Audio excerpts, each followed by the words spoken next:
Assalamualaikum warahmatullahi wabarakatuh. Halo anak-anak, selamat berjumpa kembali dengan Bu Ika pada pelajaran tematik kelas 6. Tema 1, selamatkan makhluk hidup. Subtema 2, hewan sahabatku, pembelajaran kelima. Apa kabar kalian semua? Semoga anak-anak dan keluarga di rumah dalam keadaan sehat. Sebelum memulai pelajaran, sebaiknya kita berdoa terlebih dahulu supaya belajar kita berjalan dengan lancar dan mendapat ilmu yang bermanfaat. Berdoa, mulai. Berdoa, selesai. Muatan pelajaran tematik hari ini yaitu IPS dan SPDP dengan tujuan pembelajaran 1. Setelah membaca teks ASEAN dan kondisi geografisnya, siswa mampu menyebutkan kehidupan ekonomi dari dua negara terkait kondisi geografisnya dengan benar. 2. Siswa mampu menulis laporan tentang perbedaan kehidupan ekonomi dari dua negara terkait kondisi geografisnya dengan benar melalui diagram Venn. 3. Setelah melakukan uji coba dengan bahan patung, siswa mampu menemukan cara membuat patung dengan tepat. 4. Dengan menggunakan bahan tanah liat atau lilin malam atau adonan Play-Doh, siswa mampu membuat patung dengan lebih terampil. Anak-anak, kita mulai pembelajarannya. Kondisi geografis yang sama membuat negara ASEAN memiliki persamaan dalam kegiatan ekonomi terkait hasil buminya. Ayo kita pelajari lebih lanjut. Nah, inilah peta ASEAN. ASEAN merupakan asosiasi negara-negara yang berada di Asia Tenggara.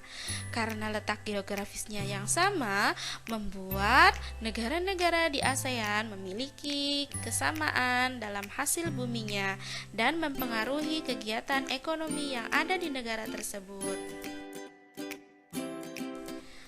Baik, marilah kita membahas satu persatu kegiatan ekonomi negara-negara ASEAN.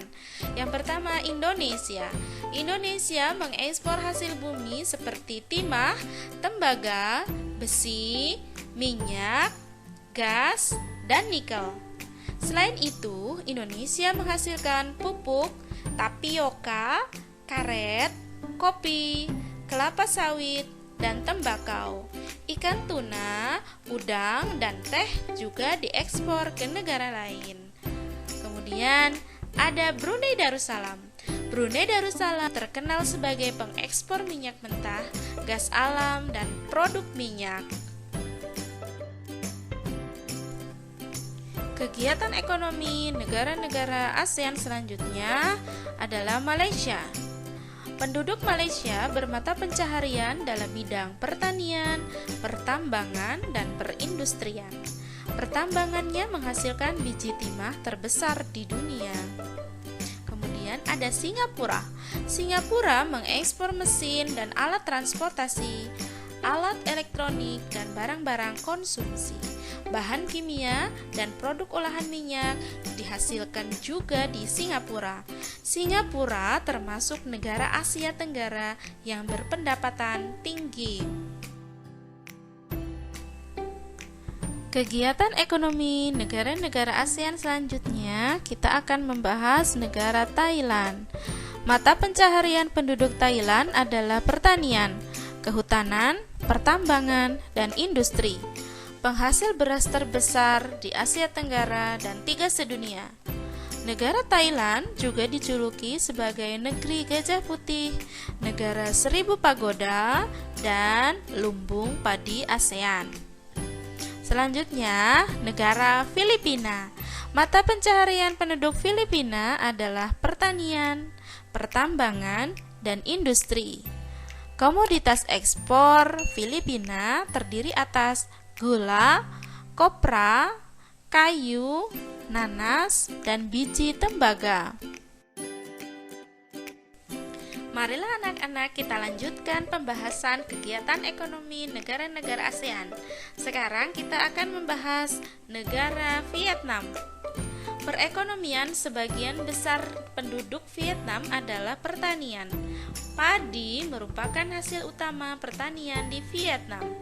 Industri di Vietnam meliputi tekstil, semen, pupuk, kaca, dan ban. Pertambangan di Vietnam menghasilkan emas, biji besi, timah, gamping, fosfat, tungsten atau wolfram, dan seng. Hasil hutannya adalah bambu, kina, kayu, dan kayu manis. Terdapat dua sungai yang penting, yaitu Sungai Mekong dan Sungai Songka. Selanjutnya adalah negara Kamboja. Sebagian besar penghidupan penduduk Kamboja berada di sektor pertanian.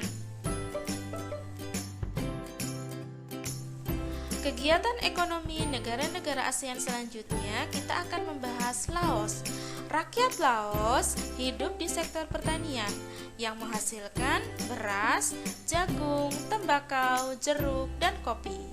Kemudian di Myanmar, komoditas perdagangan Myanmar meliputi kayu, terutama kayu jati, beras, pupuk, dan berbagai barang kerajinan.